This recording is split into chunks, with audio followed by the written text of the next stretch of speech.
pihak kami, pemerintah menegaskan posisi yang jelas. Negara seharusnya memprioritaskan mitigasi bencana dibandingkan dengan relokasi sebagai kebijakan utama dalam menangani daerah rawan bencana. Penting untuk menjelaskan apa yang kami maksud dengan mitigasi bencana. Mitigasi adalah semua upaya untuk mengurangi risiko dan dampak bencana sebelum bencana itu terjadi. Bukan menghilangkan bencana, karena bencana alam tidak bisa dicegah sepenuhnya. Mitigasi bekerja dengan memperkecil kerugian jiwa, harta, dan infrastruktur ketika bencana datang. Mitigasi bekerja melalui dua jalur. Jalur pertama adalah mitigasi struktural, yaitu upaya fisik seperti membangun tanggul banjir, membuat konstruksi anti gempa, menanam mangrove, dan membuat tembok besar laut atau giant sea wall.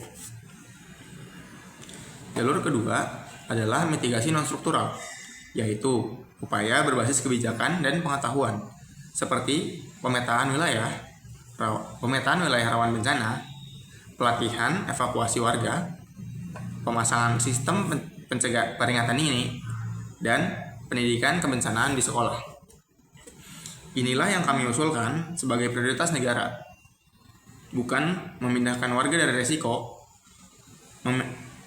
melainkan mengurangi risiko itu sendiri.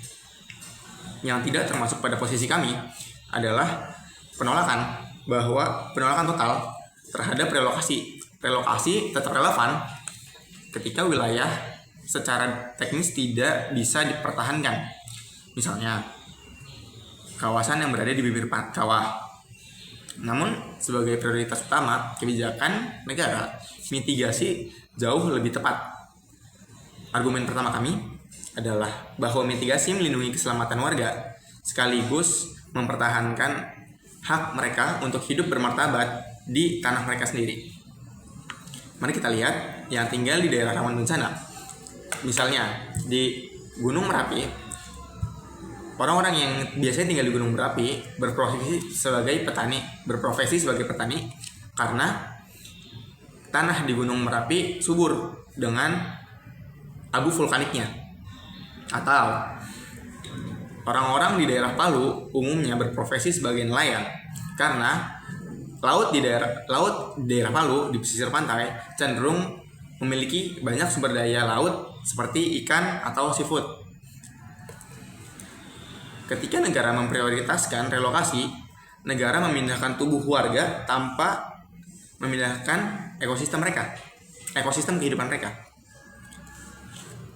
Petani Merapi jadi bingung harus menanam di mana karena lahan subur mereka hilang, dan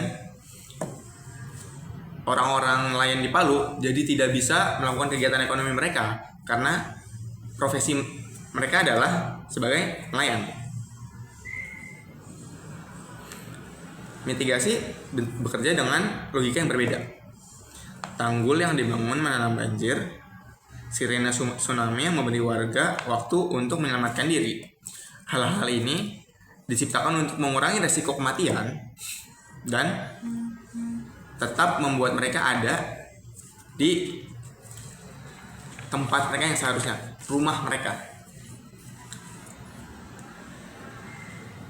Mitigasi melindungi jiwa tanpa merampas hak hidup warga sekaligus mempertahankan hak mereka untuk hidup bermartabat di tanah mereka sendiri. Kita perlu memahami satu hal secara mendasar, bahwa manusia tidak tinggal di suatu tempat secara kebetulan. Warga yang tinggal di daerah rawan bencana pada umumnya tinggal di sana karena sumber ekonomi. Misalnya di gunung, mereka tinggal di situ karena tanahnya subur. Yang tinggal di pesisir pantai tinggal di situ karena lautnya memiliki banyak sumber daya. Yang tinggal di sungai hidup di situ untuk mengairi pertanian mereka. Relokasi memindahkan orang tapi tidak dengan mata pencahariannya. Jadi ketika orang-orang dipindah tapi tidak dengan mata pencahariannya, mereka akan cenderung bingung dan akhirnya akan menciptakan masalah baru seperti kemiskinan, dan pengangguran yang meningkat.